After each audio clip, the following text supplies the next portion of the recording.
Friends, welcome back to my channel. കുറച്ച് തിരക്കായതുകൊണ്ട് video ഇടാൻ കുറച്ച് ലേറ്റായി. കുറച്ചൊരു ഹോസ്പിറ്റൽ കേസൊക്കെ ഉണ്ടായിരുന്നു. അപ്പോൾ എന്തായാലും ഞാൻ ഇപ്പോൾ വന്ന് ഫ്രഷായി. ഫസ്റ്റ് ചെയ്യുന്ന കാര്യം വീഡിയോ ഷൂട്ട് ചെയ്യുന്നു എന്നാണ്. അപ്പോൾ വീഡിയോയിലെ പോസിറ്റിവിറ്റിയെ ക്ലെയിം ചെയ്യാൻ വേണ്ടി വീഡിയോ ലൈക്ക് ചെയ്ത് ചാനലൊന്ന് സബ്സ്ക്രൈബ് ചെയ്യുക. Card number 1, card number 2 and card number 3. So card number 1 ഞാൻ വയ്ക്കുന്നത് 7 ചക്ര ബ്രേസ്ലെറ്റാണ്. കാർഡ് നമ്പർ 2 വയ്ക്കുന്നത് ടൈഗേഴ്സ് ഐ ആണ്.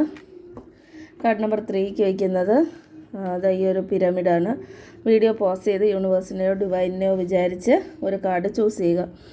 അപ്പോൾ കാർഡ് നമ്പർ 1 എടുത്തവർക്കുള്ള മെസ്സേജ് എന്ന് പറയുന്നത്, നിങ്ങൾക്ക് ഒരു മെസ്സേജ് റിസീവ് ചെയ്യാനായിട്ടുള്ള ഒരു സാധ്യതയുണ്ട്. പോസിറ്റീവായിരിക്കും ആ മെസ്സേജ്. നിങ്ങൾ പ്രൊട്ടക്റ്റഡ് ആണ് by universe and by yourself also. അതായത് നിങ്ങളാലും നിങ്ങൾ പ്രൊട്ടക്റ്റഡ് ആണ്. നിങ്ങൾ കുറച്ച് പ്രൊട്ടക്റ്റഡ് ആയിട്ടാണ് മുന്നോട്ട് പോകുന്നത്. പോസിറ്റീവ് കാർഡാണ്. കാർഡ് നമ്പർ 2 എന്ന് പറയുമ്പോൾ 2 ഓഫ് കപ്സ്. എന്തെങ്കിലും ഒരു പുതിയൊരു റിലേഷൻഷിപ്പൊക്കെ വരാനായിട്ടുള്ളൊരു സാധ്യത കാണുന്നുണ്ട്.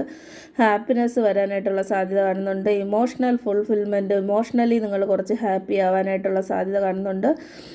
കണക്ഷൻ വരുന്നത് പോസിറ്റീവായിരിക്കും, അത് നല്ലതായിരിക്കും. അത് ഒരു ലവർ തന്നെ ആവണമെന്നില്ല, ഫ്രണ്ട്സോ അങ്ങനെ ഏത് കണക്ഷനോ വേണമെങ്കിലും ആവാം. പോസിറ്റീവ് കാർഡാണ്. കാർഡ് നമ്പർ 3 എന്ന് പറയുമ്പോഴത്തേക്കും ഏസ് ഓഫ് പെൻറ്റക്കിൾസ്. എന്തെങ്കിലും ഒരു ന്യൂ ബിഗിനിങ് തുടങ്ങാനായിട്ടുള്ളൊരു സാധ്യത കാണുന്നുണ്ട്. സാമ്പത്തികമായി മെച്ചപ്പെടാനുള്ള സാധ്യത കാണുന്നുണ്ട്. വീഡിയോയിലെ പോസിറ്റിവിറ്റിയെ ക്ലെയിം ചെയ്യാൻ വേണ്ടി വീഡിയോ ഒന്ന് ലൈക്ക് ചെയ്ത് ചാനലൊന്ന് സബ്സ്ക്രൈബ് ചെയ്യുക. ലോക സമസ്ത സുഖിനോ ഭവന്തു. അടുത്ത വീഡിയോയിൽ കാണുന്നത് വരെ ബൈ.